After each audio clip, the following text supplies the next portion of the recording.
Next talk is by Visakh Narayanan. He will conclude his series of talks on ribbon categories and is a show of appreciation from the department. Thank you for the talks. Thank you.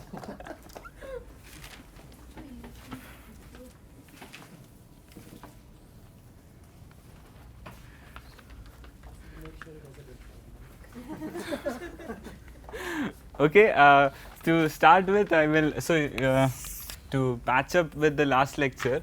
So what we did last time was we defined this objects called ribbon categories with a lot of structure. So they were braided monoidal categories with a ribbon structure. And we looked at this special topological example of a ribbon category, which is basically the fundamental motivation of studying a ribbon. So the structure of a ribbon category is derived from the topology of this category called frame tangles, and this is the free example of a category. And yesterday I told you about how if C is any other ribbon category, and if you fix an object in C, then you get a unique functor from frame tangle category to C called FV, and that was called the Reshetikhin-Turaev functor.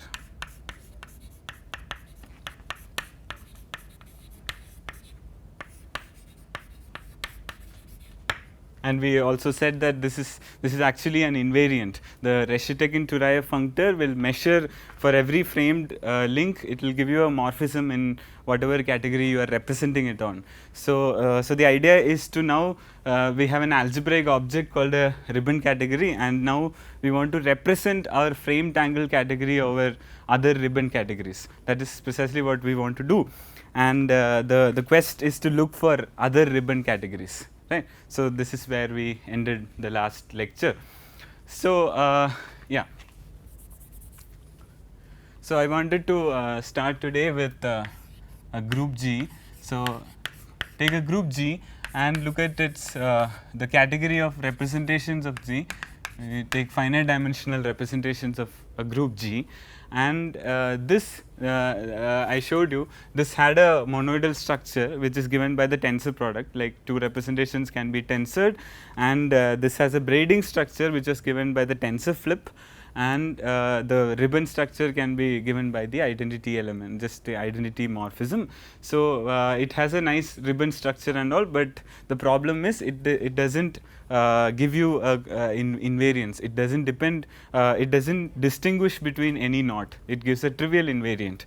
So so the idea is that we want to like it was almost a good example of a ribbon. It was almost, we were almost done, but then the problem is, like, this is not, it just became trivial. So so the idea is that, so we know what we need to do, that we need to construct ribbon categories, but then so this is the idea of quantization in physics also. This word has no general definition. There is nobody knows what is a general process of quantization, but all we know is that we know exactly what we need to do.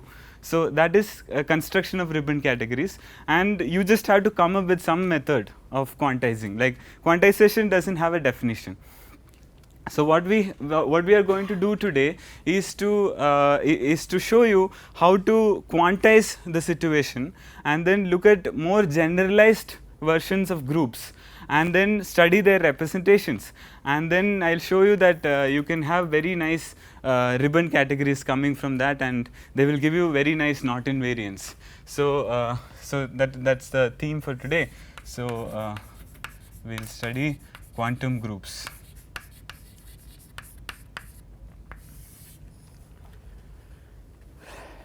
Okay, so I'll fix the field to be complex numbers for today, because it's just very nice to work with complex numbers, and then I will define a structure called a C algebra So that is a algebra over complex numbers. Everybody knows what an algebra is. It's a vector space with a ring structure, so that the distributive property holds, like the vector space structure and the algebraic structure respects each other. So a C algebra with 1.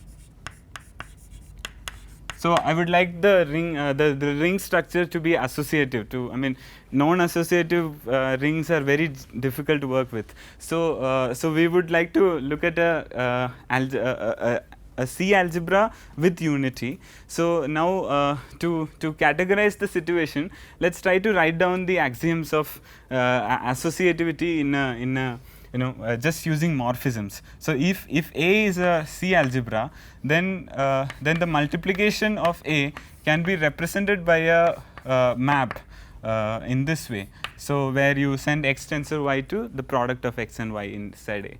So the multiplication can be represented by a morphism like this, and the identity of this one can be represented by a morphism which we call as the unit, which is going to be a map from C into A. So this is a map of rings with 1, so it will send 1 to 1. That is the philosophy. So basically, you know what is identity of C, which is the number 1, and the image of 1 under this map is what we call as the 1 in your algebra. So I want to now look at how the algebraic structures in just diagrams. So if you look at this threefold tensor product of A, then from here I can go to A tensor A by multiplying the first two and keeping the other one constant. So I'm applying mu tensor identity on this, and I'll go to A tensor A, and then I can just multiply and then reach A. But then other way I could have done is that I could have multiplied this two. I could just, so for identity I'll write 1, or identity, it means the same thing, and then I can just multiply and reach A. And the associativity of your algebra just means that this commutative diagram, this diagram commutes. So the commutativity of this diagram really captures the property, the algebraic property of your associativity. And the unitness of so the image of 1 under this map, that is the unit of your algebra, and that property can be captured like this. So you take A, and A is a vector space. It's naturally isomorphic to A tensor C by a map which takes x to x tensor 1, and then you can go to A tensor A by applying identity on the first coordinate and then apply eta on the second coordinate. So the 1 will go to the 1 in your algebra, and then from A tensor A you can go to A by multiplying. So then x will go to x tensor 1, and that will go to x tensor 1a, and then that will go to x dot 1a, and you want this to be same as your x. So that means this diagram should commute. And the same way you could have done the other way. So this commutes means so the 1a is a both way identity, left right identity. So the unitness can be captured by this commutative diagram, and the associativity can be captured by this commutative diagram. So I would like to dualize the entire situation and look at a more abstract kind of operation on such a space. So this operation, this map is called a multiplication, this is called a unit. So I would like to have two other maps called co-multiplication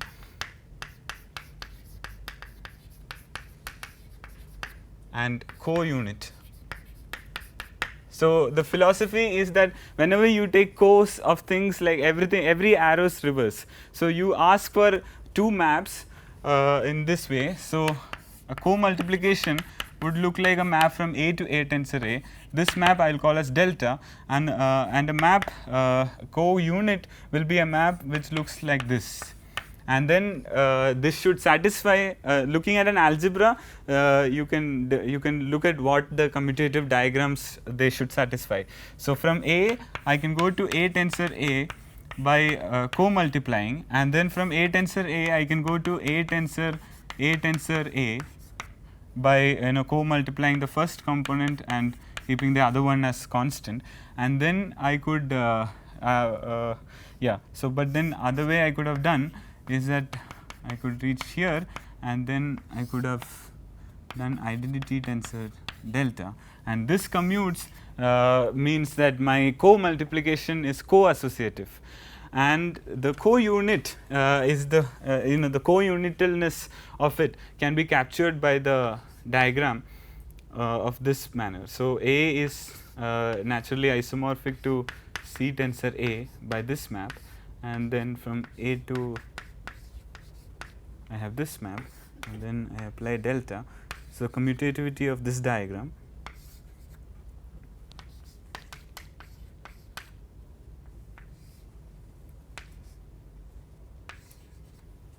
So I would say is a vector space A is called a co-algebra if it has these two operations called co-multiplication and co-unit, which satisfies these axioms. So this is called co-associativity, this is co-unit property. So yeah, if you write down what actually your co-unit means, so so when you come to these kind of operations, it gets difficult to keep track of how this looks like. So there is a very handy notation called Sweedler sigma notation.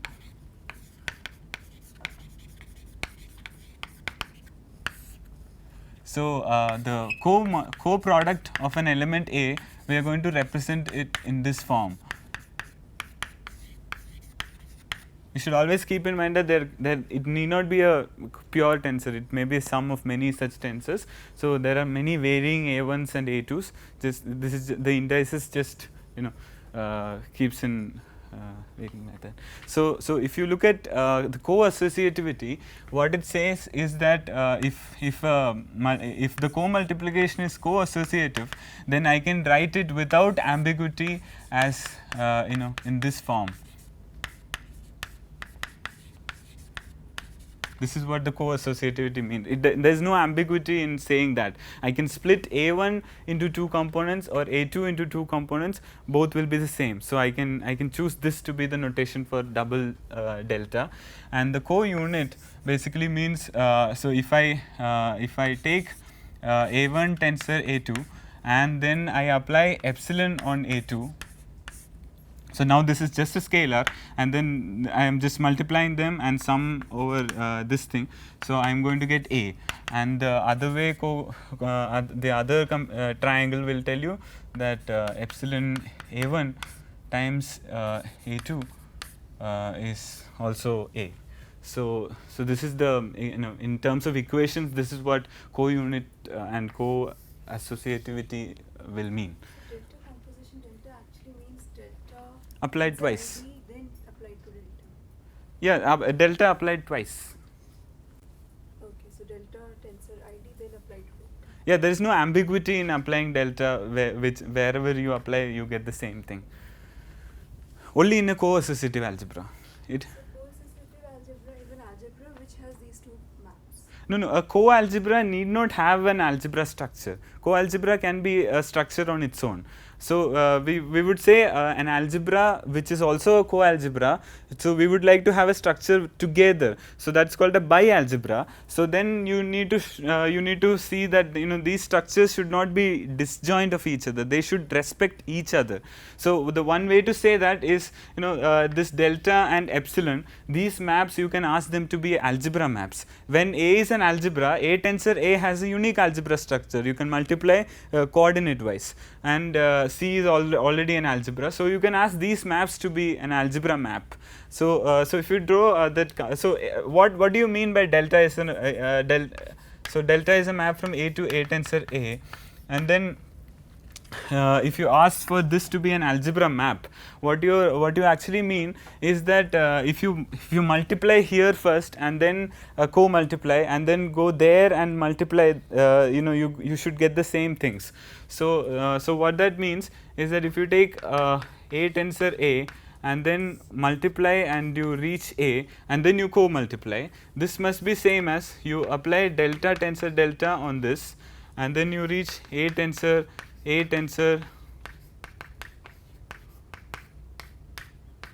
and then you multiply this should be the same things, right? So this diagram should commute is the way to say that delta is an algebra map. But then and then the epsilon is an algebra map, means epsilon AB is epsilon A epsilon B.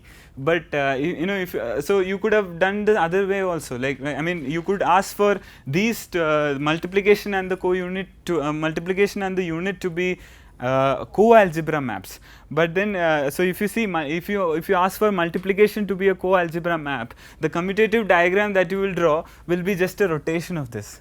You will see that it is the same thing as saying this. So this diagram commutes is in one you get 2 in 1, like it says that both delta is an algebra map and mu is a co-algebra map. Both are represented by the same commutative diagram.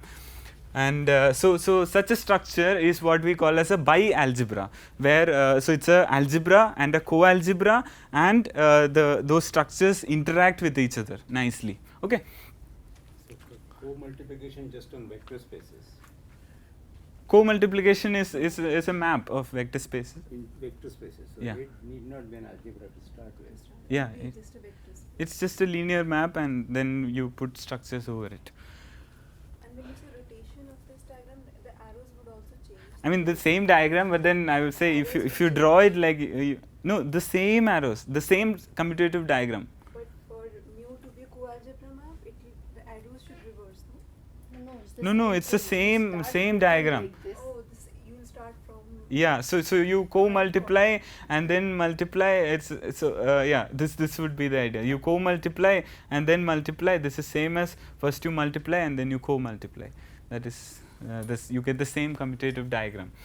And there is another structure that is coming up over here. But then okay, I would like to discuss an example before that. So you take a group G.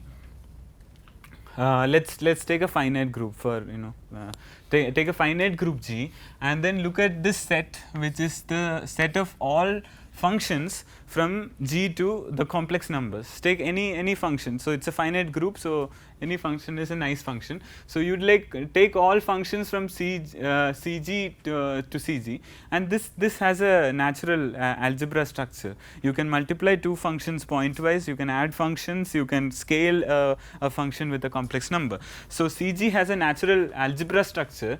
CG also has a co-algebra structure, that is given by this. So if you look at G cross G, so if you look at a function on G cross G, then you get two functions on G. If you have a function on G cross G, you can keep the second coordinate to be identity, and you obtain a function on G. You can keep the first coordinate to be identity, you get another function on G. So you can produce two functions on G from CG cross CG. So there is a natural map from this to CG tensor CG, and so this gives you a map from CG. So what is this map? It's like, so if you have a map on CG, if you have a function on G, then what you can do is that take an element of G cross G, then you can multiply them and then apply this function. So then you get a map from G cross G into C. So every element of CG determines an element of CG cross G. So this gives a map in this way. So you see this gives a co-multiplication. This gives a candidate for your co-multiplication, and it is really derived from the multiplication of your group. That's the fact that you should see. In CG, you are not taking this convolution. Convolution product exists on this, and we will. Yeah, but so these are this your CG just Pointwise product. just commutative then. Yeah, it's a commutative algebra. Yeah. So you have a candidate for your co-multiplication, and then for a co-unit you need a map from CG to C. But then what is the candidate? Take a function on G, and then you just evaluate it at identity, and you will get a complex number, and that you can map that function to f of E. So that gives you a natural candidate for your epsilon. And then I'll just say that all the diagrams work out. You can check. So the co-unit of this is coming from the unit, and the co-multiplication on this came from the multiplication of G, and this gives CG a bi-algebra structure. Okay. And yeah, so the idea is that there exists a third structure that I want to discuss, and okay, I will just axiomatically define it. So a bi-algebra is said to have an antipode if there is a map from, so A is now a bi-algebra if there is a map from A to A such that the following happens. So you take an element A and then you co-multiply it, so you get two components like in a tensor product, and then apply gamma on the first coordinate and identity on the second, and now you have a tensor product. Now multiply them together, so now you get an element of A. This must be same as okay, wait. So you can do the other one also. So that is identity tensor gamma composed with delta of A. So these both are maps from A to A, but there is a natural map from A to A from your structure. So you can go from A to C by epsilon, and then you can go from C to A by eta. So this composition is this map called eta epsilon. So eta epsilon of A must match with these structures. So right now it looks very abstract and all, I know, but then this should be really seen like an inverse map. Like it is not an inverse in the standard sense, but then this in this structure of a bi-algebra, this will work like a inverse. Why I am saying this is because this bi-algebra that I presented to you has a antipode of this fashion. So if you have a map F inside CG, then you can define an antipode for F as a function which will act on a group act on an element G of G by F acting on the inverse of G. So the inverse of the group will give you an antipode of this CG. So that's why you can say that it is like an inverse. So yeah. So if you have a so this is the most beginning of our definition. So a bi-algebra with an antipode is called a Hopf algebra.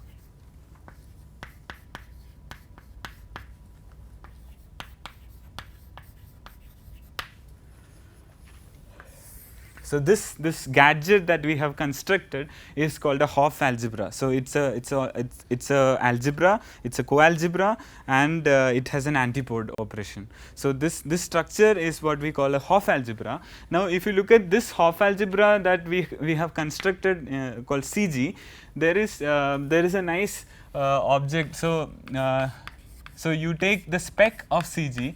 By that I mean you look at all algebra homomorphisms from CG to C. Look at all algebra maps from CG into the algebra of complex numbers. So this is what we call a spec of an algebra, and then this spec has a natural multiplication. So if you have two algebra maps F and G, then I will multiply them by something called a convolution convolution product. So this acting on an element of G would element of Gx will be given like this. So yeah, so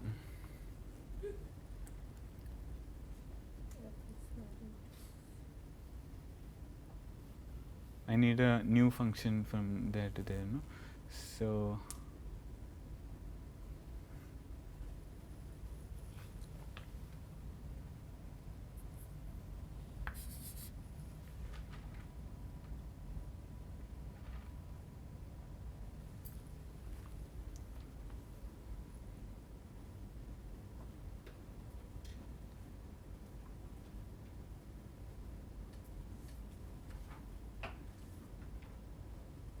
yeah, so you just no, so you have two functions on a Hopf algebra. Then what you do is that you first this is an element of a Hopf algebra. Now you co-multiply it, so you get x1 and x2, and now you apply your function on each of them.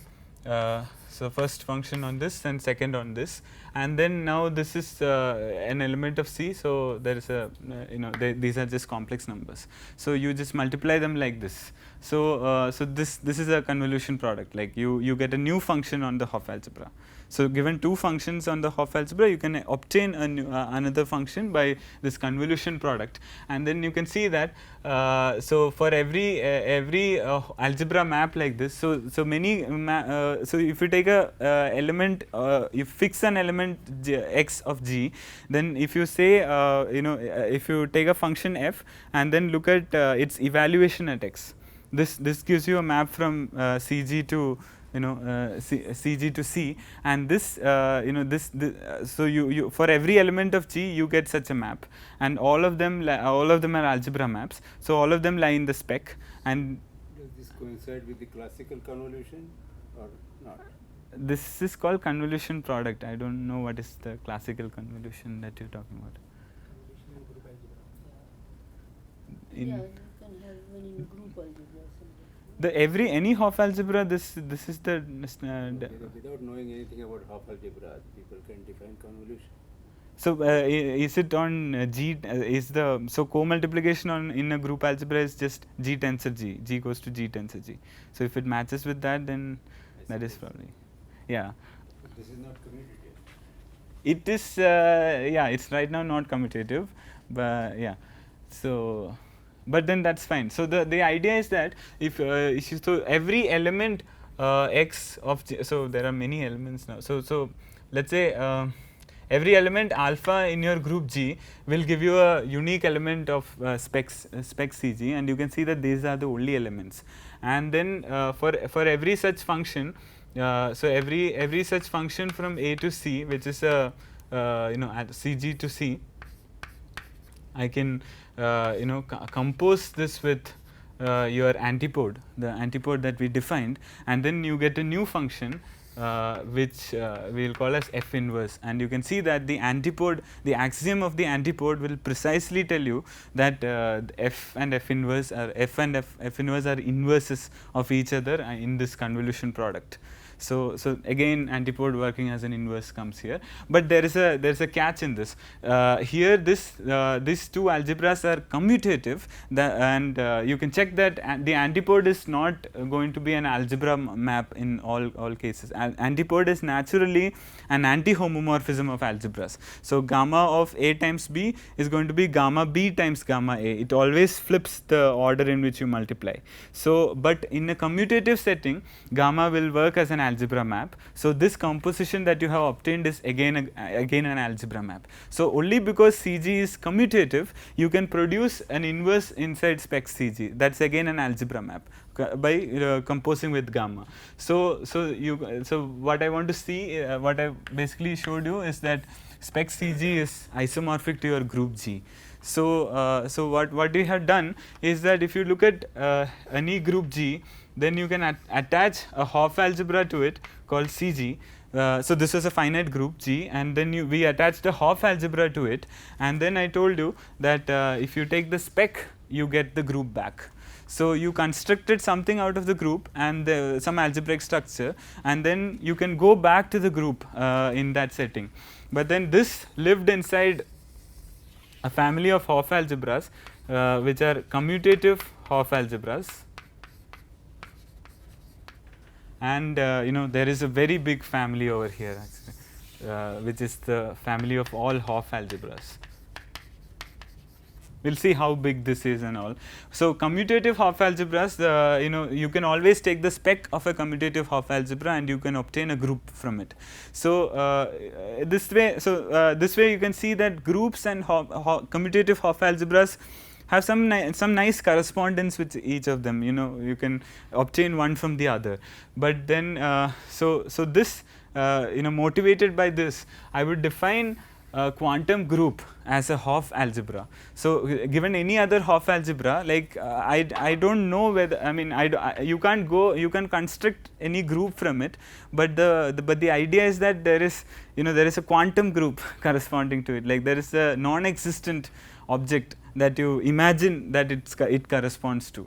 So groups correspond to the commutative ones, but the non-commutative ones correspond to a non-existent object. So this, I mean, you can, or you can just ignore it and say I will call a quantum group to be a Hopf algebra. But this is the way in which they are intimately related. So groups and Hopf algebras. So G. Yeah, for every element of your group will give you an element of the spec, and it's a nice exercise to see those are the only algebra maps, and the product that you have is this convolution product. So this way I will define a quantum group. That's even for non-commutative. Huh? Yeah, but this algebra is always commutative, no? Because we are taking the pointwise product. No, that is isomorphic to G. Finite group. That's also for non-abelian. Yeah, any group G. It works for any finite group G. For a general group also you can construct a Hopf. The natural group algebra that you have is also a Hopf algebra, but that is certainly not commutative if the group is not commutative. So by commutativity you also imply co-commutativity? Is there? No. They are very different. Like there you can have commutative ones which are not co-commutative. So my definition of a quantum group would be, so a quantum group is a quantum group H is a C Hopf algebra.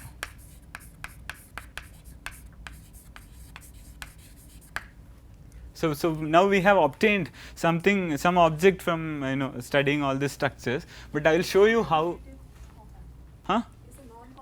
Any Hopf algebra, I will call it as a quantum group. The commutative ones, you can not in all settings. Okay, all finite dimensional non-commutative Hopf algebras, you can obtain a group from it. There is another way to obtain a group from a Hopf algebra. You look at some things called as group-like elements of a Hopf algebra. So I'll say A inside a Hopf algebra H is group-like if your multiplication is the co-multiplication is like this. So then you can show that the co-multiplication is an algebra map. So if you have two group-like elements, then this is going to look like AB tensor AB.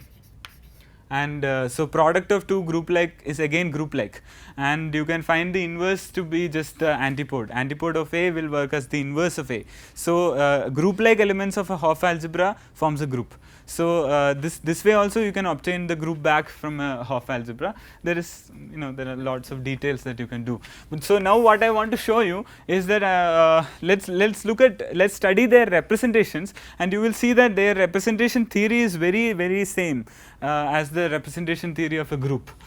So everyone can see till here, right? Okay.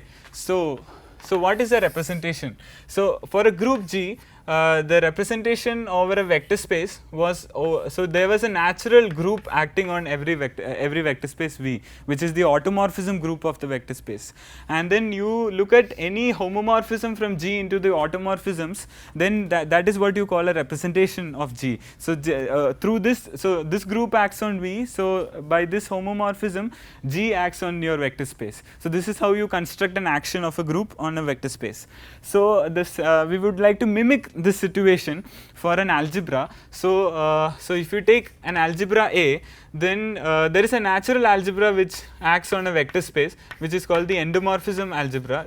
Just take all endomorphisms which need not be invertible. So this is an algebra under the composition, and then you would say an algebra map from A into an endomorphism algebra is what we call as a representation of A.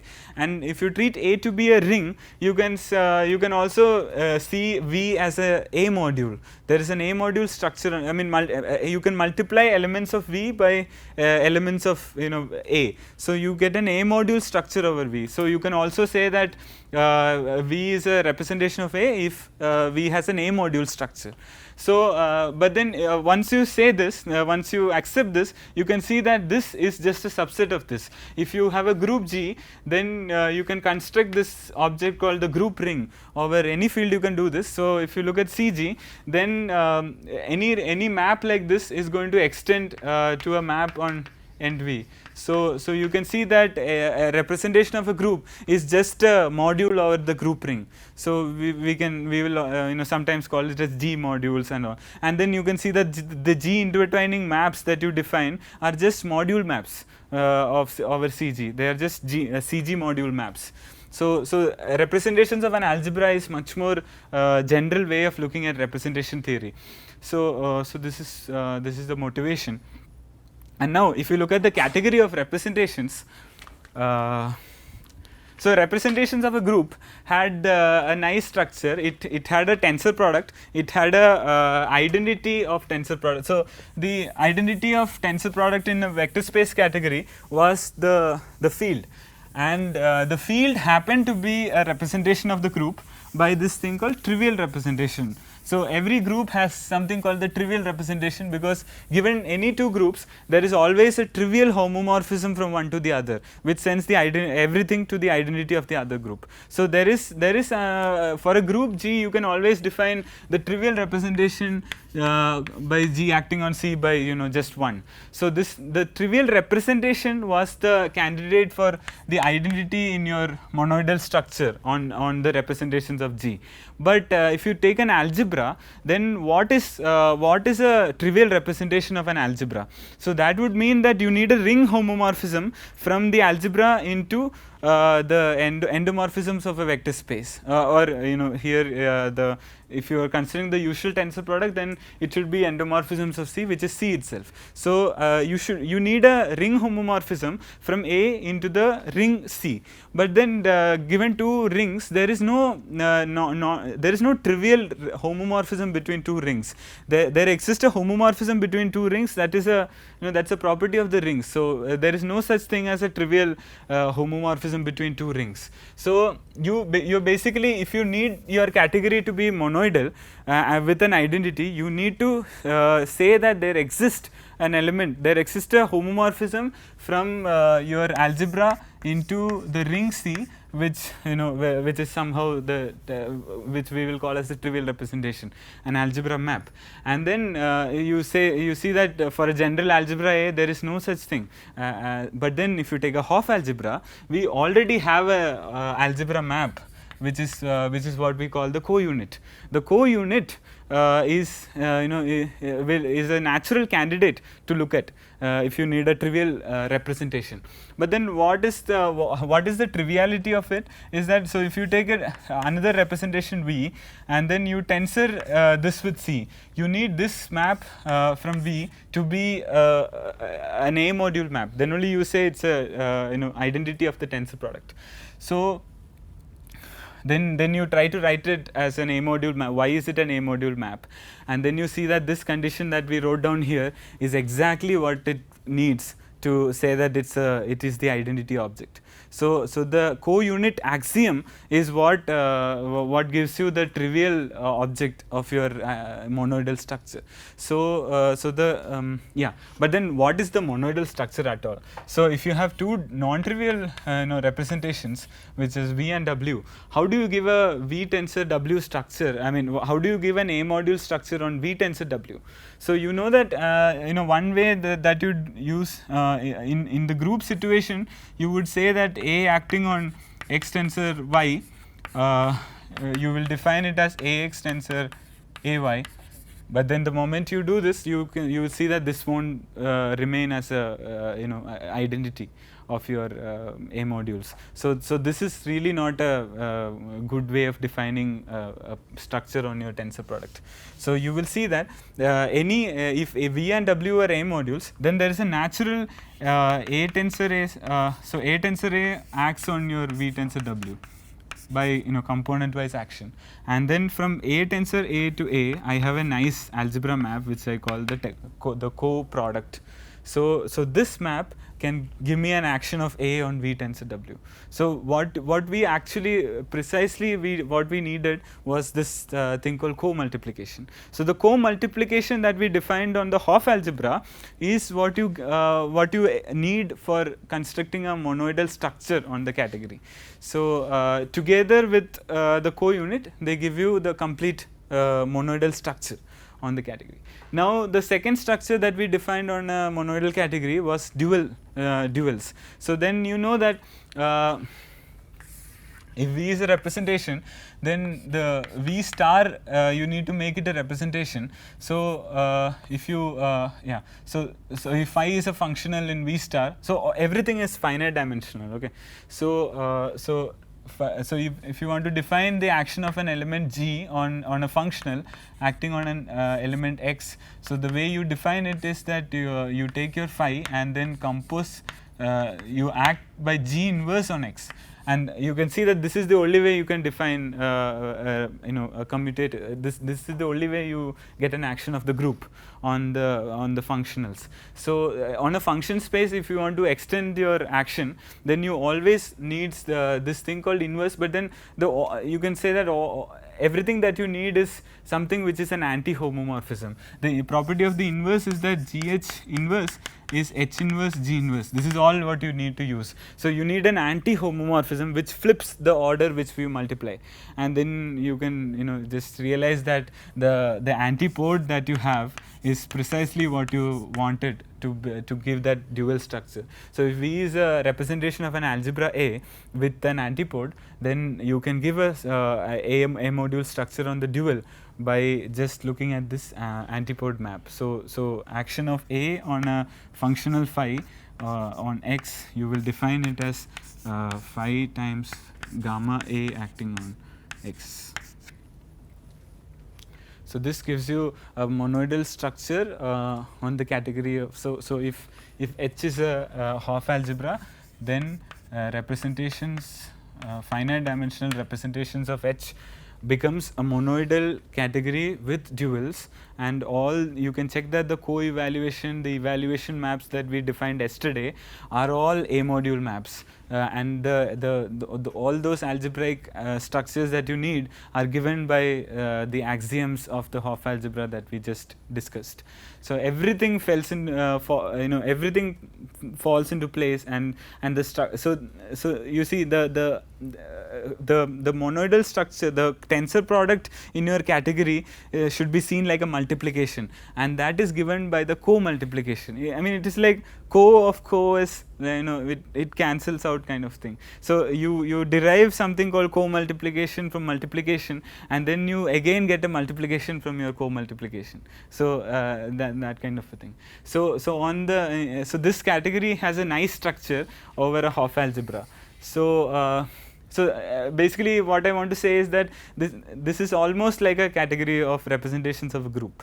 So the quantum groups also act like groups on vector spaces. Now we would like to ask the nice questions like does it have a ribbon structure? Does it have a braiding, and does it have a ribbon element in it? I mean, does it have a ribbon structure?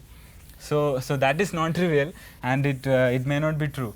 So it may not always have a ribbon structure. So the problem here is really this. If you look at it, that if you look at the standard tensor flip as your braiding, so this is the most natural candidate for the braiding structure. But then so the way A acts on this is by delta. So A acting on V tensor W.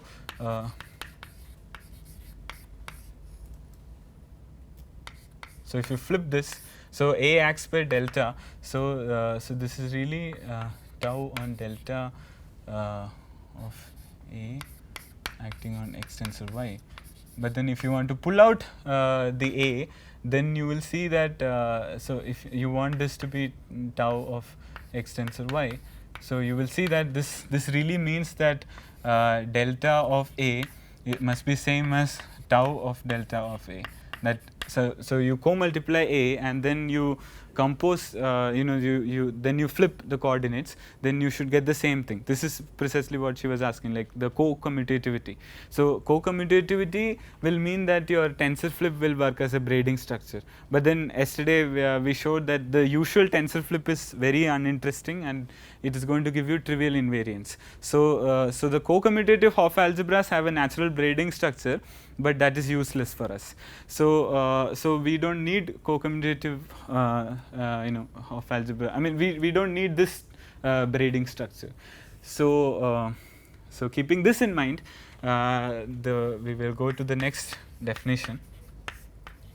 So we will say a Hopf algebra H is called a braided Hopf algebra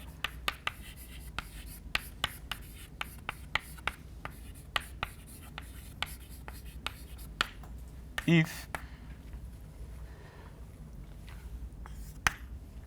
there exists an element, an invertible element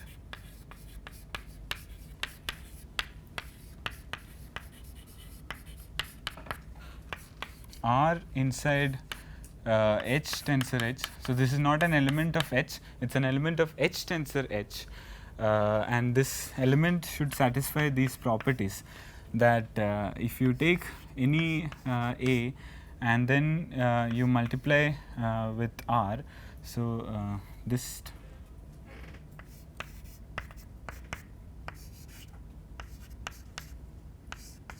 so so basically if you take a co-multiplication and then you flip, so tau tensor delta is again like a co-multiplication, it will work as a co-multiplication that we call as delta op. So so if I here co-commutativity will mean that I need delta op to match with delta. So here we will say that it is not exactly delta, but it's a conjugation by a nice element called R. So this is the first property of R that we are asking for. And so if we, so let's say R has this kind of a structure, that if you write R like this, then I would write, so by R13 I mean this element, so I will put 1 in between. So this is an element of H tensor H, and this is how it is going to look like. So R13 will look like this. Now you can imagine how R23, R32, all of them are going to look like. So those are the next properties. So delta tensor 1 on R should be, I don't want to get this wrong, like R13 times R23, and third one says that 1 tensor delta on R is R13, R12. You see, these ones are subtly your Yang-Baxter equation. This is what is going to give you the Yang-Baxter equations later. But then this is the definition of a braided Hopf algebra. If it has an invertible element which satisfies these properties, then you will call it a braided Hopf algebra, and R is called a universal R matrix.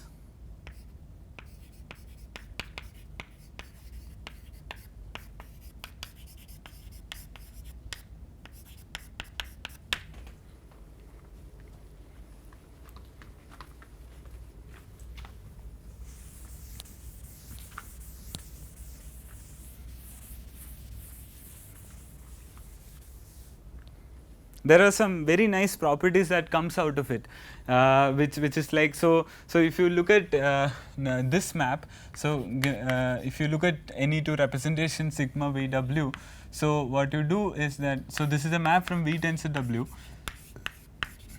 to W tensor V. What you do is that so take X tensor Y and then send this to this thing. So first act by R on X tensor Y. So there is an H tensor H action on W tensor V, which, so you act by R on X tensor Y, and now then flip it. Okay, so this gives you a flip map from V tensor W to W tensor V, and you can show that those axioms that we just wrote down means that this is a module map, this is an H module maps. Okay, so now you have a different choice of a flip map. So this is what we will use as a braiding structure. And now I will say that representations, finite dimensional representations with this is a braided category.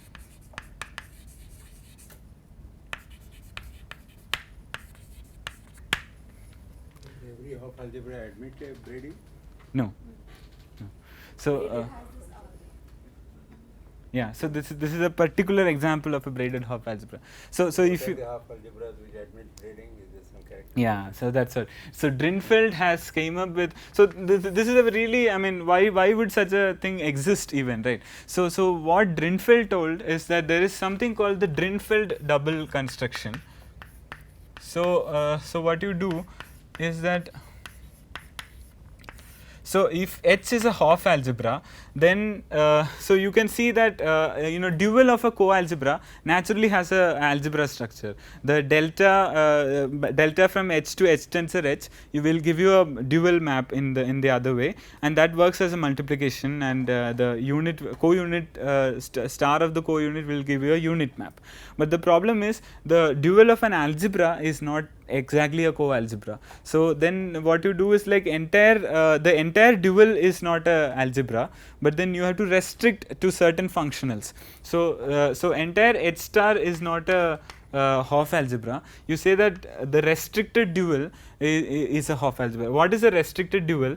Is that if you look at functionals on H tensor H, so all functionals on this, and then if you look at this space, which is the tensor product of the duals, these things are not isomorphic unless H is a finite dimensional vector space. So for infinite dimensional cases, these two are not isomorphic, but then given two functionals, I can derive a functional on H tensor H. So by just taking the product. So there is a map from here to here. So and then you say that whatever is in the pullback of this map. So that means you look at functionals on H which split like this. So functionals with the functionals on H may not even know about the algebra structure on H, right? So what we mean is that it knows about your algebra structure, and this functional can be nicely split into phi A tensor phi 2 of B. So functionals which can be written in this form are said to be the elements of your restricted dual. So you can see that this gives a prescription for a dual multiplication. So this is mu star of phi. We can write this as phi 1 tensor phi 2. So this gives a Hopf algebra. So basically what I want to say is that the restricted dual is a Hopf algebra. The restricted dual has a Hopf algebra structure, and the Drinfeld double construction goes like this. So you take a sub Hopf algebra of the restricted dual, then H tensor B can be given a Hopf algebra structure. There are these natural inclusions from IH. So IH is a map from H to this Drinfeld double. So this we will denote by H and B, and there is IB is a map from H B.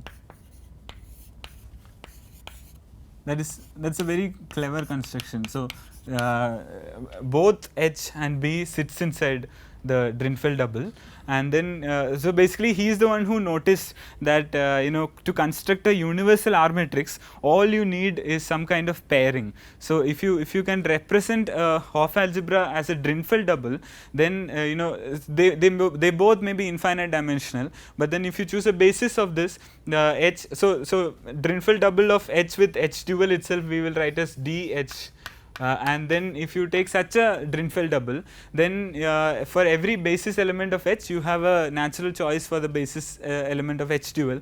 So all those nice functionals are going to be in the restricted dual. The matrix coefficients of H are going to be restricted in the restricted dual. All the nice functionals that you know about are all in the restricted dual. So you can see that this has a nice pairing, and then the element of this form, that it's not going to be even an element. So it's like, so if you take IH compose tensor IH on co-evaluation of 1.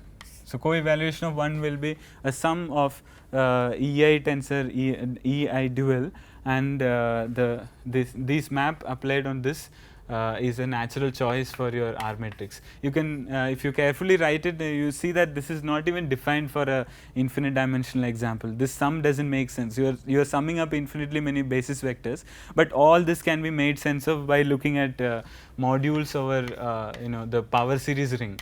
So there is a treatment. You can look at the power series ring, and then look at Hopf algebra as a module over this, and then you can make sense of this infinite sum. And then, but even if you don't do it, the idea is that this element has a perfect definition in every finite dimensional module. If you take a finite dimensional module, you can define the action of R on all those modules. That just needs the matrix coefficients. So this makes perfect sense. It gives a braiding on your category. If you want to write down the exact R matrix, then you have to treat it as a module over this. Otherwise, you can define the braiding structure on the category, and you can call it a braided Hopf algebra. So Drinfeld doubles are those Hopf algebras which are naturally braided, and then you see that there is this nice Hopf algebra which is called the Borel. So quantized Borel subalgebra. So what you so this Hopf algebra, which I call as HQ, this is defined by 3 elements called A inverse, and B, and the relations are so Q is a complex number, and this is not 0, or this is none of those root of unities for every n. So then you say AB is Q times BA. A inverse is 1 equals A inverse A, and B A inverse B is Q inverse B A inverse. So this is called the quantized Borel subalgebra of SL2, and then HQ restricted dual of HQ contains a copy of HQ, and that Drinfeld double of HQ becomes isomorphic to this algebra called UQSL2, and UQSL2 I should really write down. This is the Third one is just the first one using, right? Third relation. huh? The third relation is just the first one, but Yeah, I mean you can derive it from that probably. Yeah, I just want to write it. Maybe you won't be able to. so UQSL2. So SL2 is really the Lie algebra of SL2 given by the traceless matrices. You can say that these are generated by just 3 elements.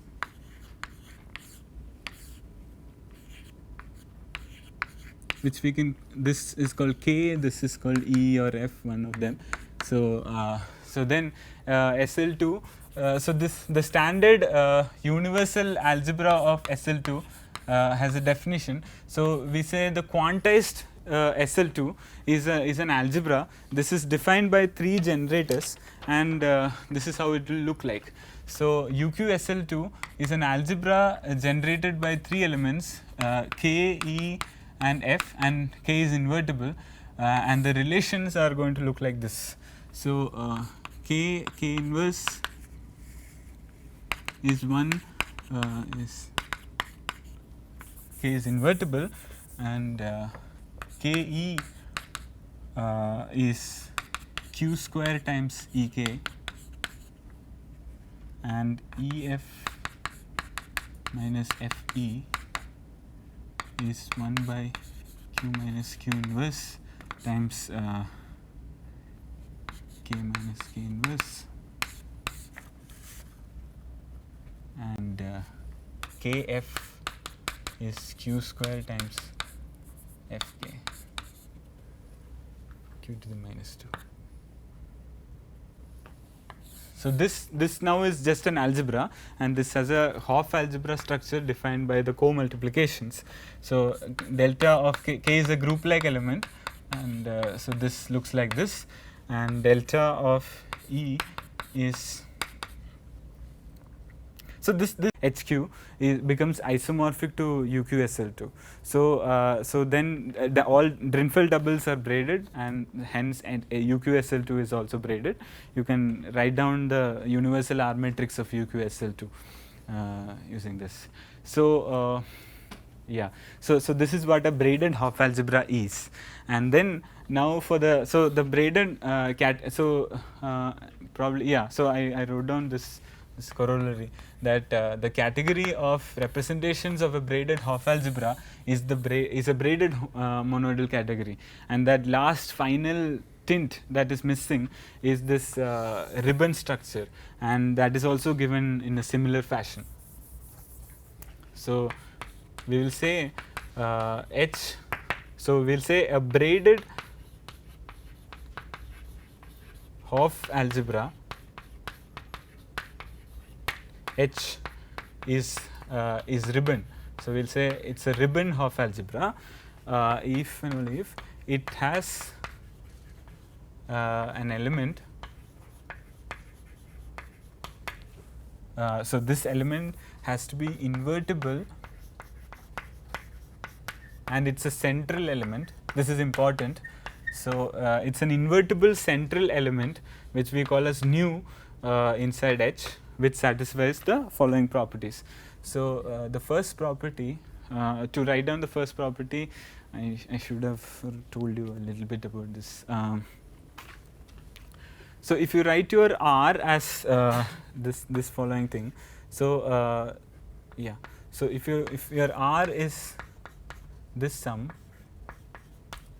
then you have a element which we call as U, and U will look like take a summation over gamma of R2 and R1. So this is just an element called U, and you can check that U is also invertible, and this element is special in the sense that you actually get something for free, in the sense that you look at gamma on gamma of any element. So if you take gamma of an element twice, then what you get is this is just a conjugated with U. What is the importance of this is that you look at you look at a module over H, and then you take its dual, and then the action of H is by gamma, and then you take the double dual, then the action is by gamma square, and the gamma square action by gamma square is just action by A, but then with a conjugation with an element called U. So there is a natural isomorphism between the double duals in this category. So this is a very important fact. So from a braiding structure, if a Hopf algebra is braided, then you get a nice structure on your category. The duals that you have constructed also becomes nice. You get something for free.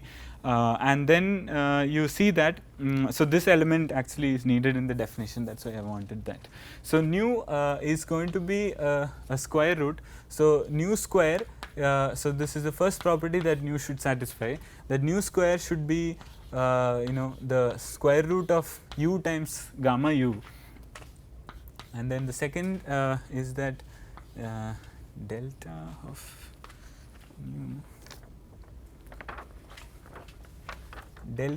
nu is this thing. So tau of R times R inverted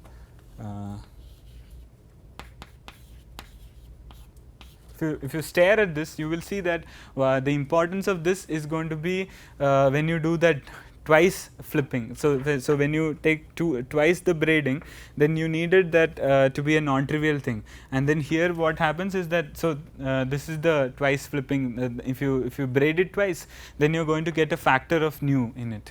So this is not going to be the trivial flipping that you do.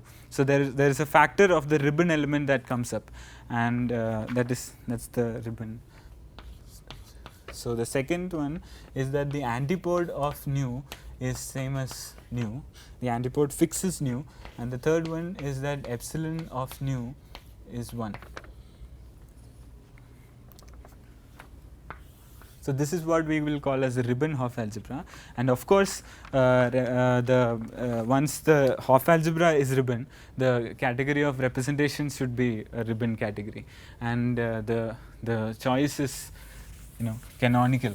So the idea is that for every module V, I have an action by the ribbon element from V to V, and this is going to be my choice for BV.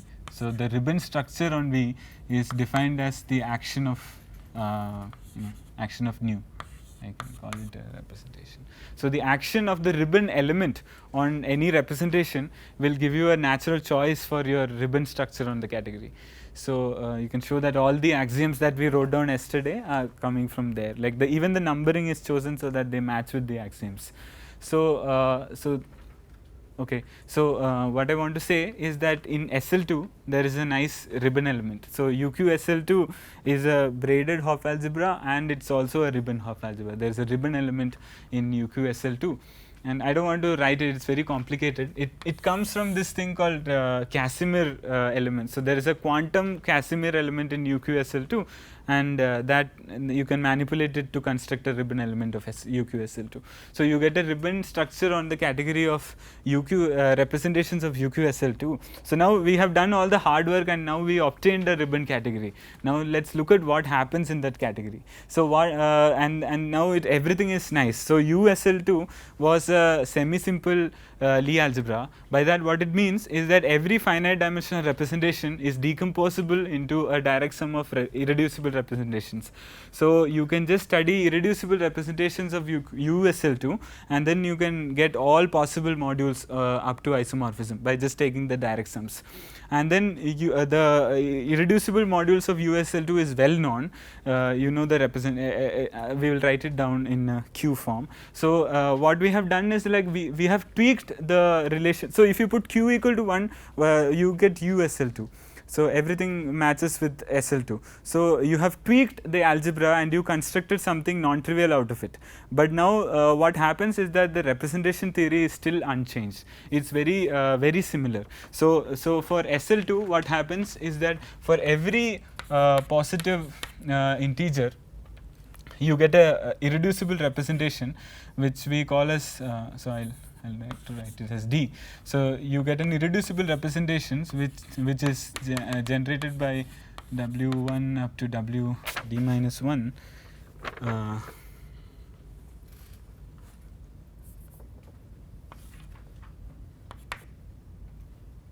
So this is a vector space generated by this basis, and then the way K and E and F acts on the basis vectors is of this form. So K acts on Wj by so each of these Wi's are eigenvectors of K. So K fixes the subspace spanned by them, and the action is by Q to the D minus 1 minus. Details in the discussion sometime. Oh, am I over time? Just Okay. So it's just some factor of Q times Wj, and then this times Wj is going to be Wj plus 1 with some factor of Q, and then Wj this will reduce the indices. So K acts by fixing each of this, and E acts by increasing the indices, and F acts by decreasing the indices with a factor of Q. If you put Q equal to 1, then you get the usual SL2 theory. And then so this is all irreducible representations of USL2, and then so for every D you have a module called WD. So then if you take the d-dimensional module, so as I told you, for every element of your ribbon category you will get a Reshetekin-Turaev functor, and so if you take WD to be your V, then the functor that you get will give you the Reshetekin-Turaev functor that you get is an invariant, and the trace so it gives a trace on every element, every framed link, and that is the dth Colour-Jones polynomial. So this is the definition of the Colour-Jones polynomial in terms of this representation. So for every D you get a polynomial, and so this gives an infinite family of invariants, and then the idea is that they are all framed invariants now, but then the element nu was a central element. On irreducible representations, central elements acts by scalars. So for every twist you are just going to get an extra scalar, and you can normalize it by just multiplying by the inverse times the right. So that's it. Thank you.